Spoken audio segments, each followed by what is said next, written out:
You guys like going online? Yeah? Surfing the web? They got it all there, baby. I love it. My favorite website, Wikipedia. Love it. I go on there. I'm this close to finishing it. I hopped on there the other day, and I was reading about shark attacks. I'm not afraid of sharks anymore because of Wikipedia. Sharks only kill 11 people a year. Lettuce killed more people.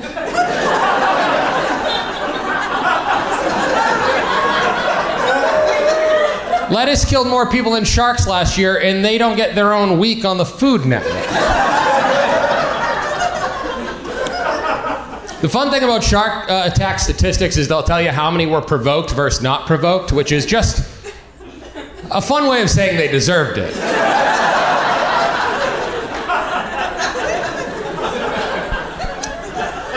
I'm not afraid of sharks, though. I dare one to walk in here right now. Bring his whole crew. I'll say it to his face. Not afraid of them.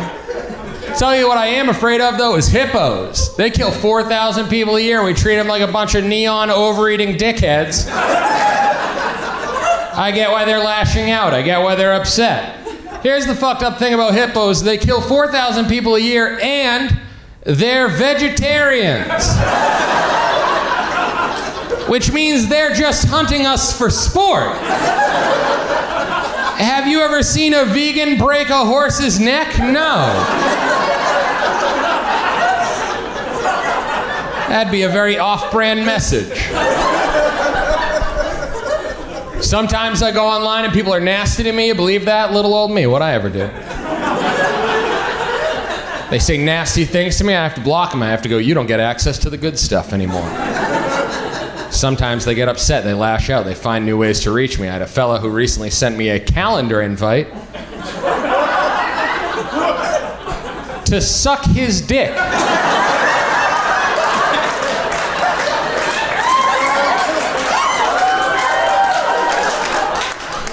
You little rascal.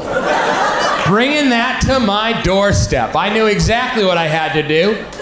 I hit him with a maybe attendant. Oh.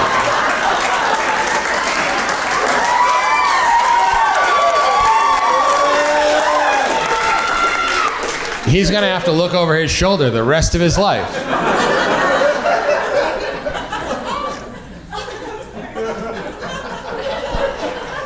I like sports. I'm a big sporty boy. You guys like the sports, huh? I love sports, but as I've gotten older, there's a lot about sports that's pretty silly as you get older, like sports jerseys. That's pretty silly as you get older, because when you're a little kid, you're wearing like your hero's jersey. That's different. When you're older than the players, now you're just wearing some young boy's work shirt.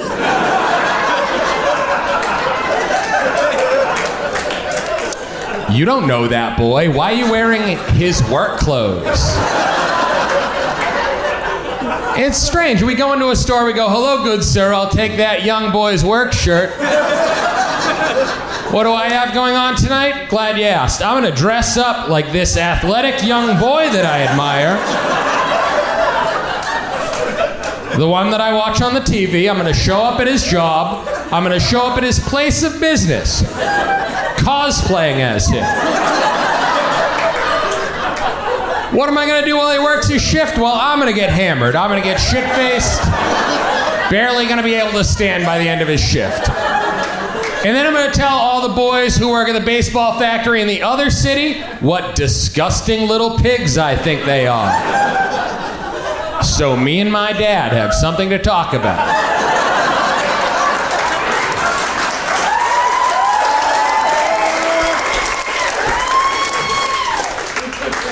I love sports, though, because it's the only way that I can explain really complex ideas to very stupid people.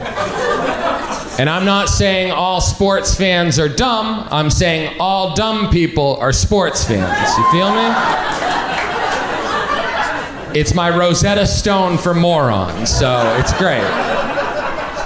And I was recently at a sports bar. There was a gentleman, I use the term very loosely, but there was a gentleman who didn't understand why catcalling isn't a thing that you should do to another person. And I usually have a rule with verbs. If it has an animal's name in it, don't do it to a stranger. Right? Don't catcall a stranger. Don't leapfrog a stranger. Don't hogtie a stranger.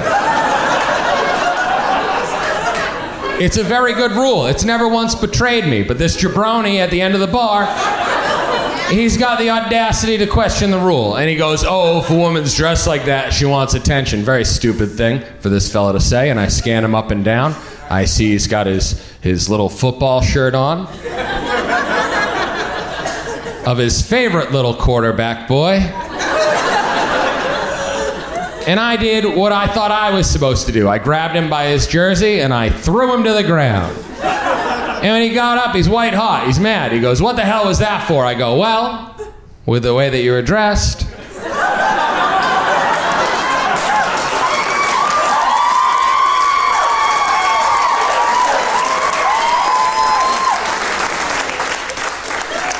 He didn't appreciate that. I told him he should smile more, and he really...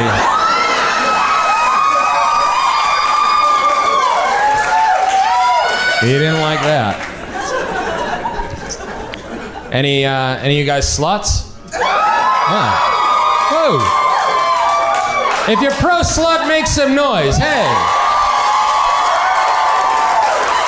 Even the amateur ones can clap along too. Hey, why not? What's this slut shaming business about? Have you seen this? They're shaming the sluts. You keep it up, they're gonna stop. Then you're gonna have a much bigger problem on your hands. A bunch of angry, horny people chasing you through the streets. Knock it off. All the best people in my life are sluts, even if they're not actively slutting. I think, the hoe is where the heart is, right? I don't think you can be a former slut. I think it's sort of like being a Marine or an alcoholic, You're always one because of the things you saw. You look at the history books. All the best women in history were sluts. You got Cleopatra, and all the other women they wrote about in the history books.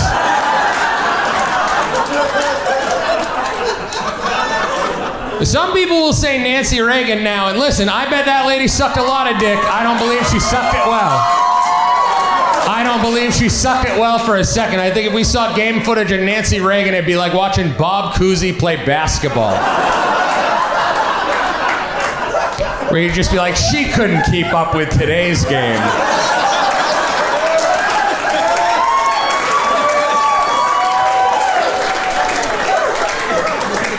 That joke's called Trickle Down My Chin Economics. Hey now. No. I think one of the worst instances of slut shaming in history, the Salem witch trial. That had to be motivated by that. Oh, Goody Williams is making my pants levitate. You got a hard on, bud. Take some fucking accountability. Ridiculous. The worst thing about the Salem witch trials is I bet we lost a lot of baddies. I bet we lost a lot of thickums to the Salem witch trial. They're throwing him in the tank. Oh, she's floating. She's a witch. Buddy, she's got fat titties and a fat ass. That ain't witchcraft, Bubba. That's just buoyancy. Get a physics book, you stupid pilgrim. Come on. I was walking around Hollywood the other day, and we got horse cops in Los Angeles, cops on top of horses. You seen this? Whose idea was this? I'll get there. I have a feeling you're going to like this one. Who looked at these two things and was like, we got to Megazord these two fuckers. We got to put them together. Horses and cops. Who looked at this animal, right? Who looked at this short-tempered animal, this short-tempered, easily startled animal, and said, I've got a brilliant idea. Why don't we put a bunch of them on horses?